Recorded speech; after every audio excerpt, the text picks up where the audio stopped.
je ne tacle pas les fumeurs. Eux-mêmes, ils le savent, hein, ils le savent pertinemment que le fait de fumer, c'est pas bon. Ils savent que quand ils fument, ils se sentent pas bien dans leur corps. Ils savent qu'il y a les répercussions aussi sur le corps physique, à l'intérieur qu'à l'extérieur. Tu n'as pas besoin d'être fumeur pour voir, pour ressentir la sensation qu'un fumeur ressent. Tu n'as qu'à voir tout simplement dans les maisons, les foyers qui préparent à feu de bois, le fagot comme on dit. Regarde un peu dans la cuisine, la fumée qui monte là.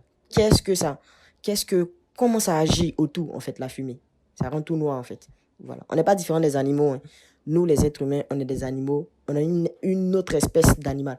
Et quand tu es un animal, ce qu'on voit dans son intérieur, intestin, estomac, foie, pancréas, machin, tout ça, ça se trouve aussi dans l'homme.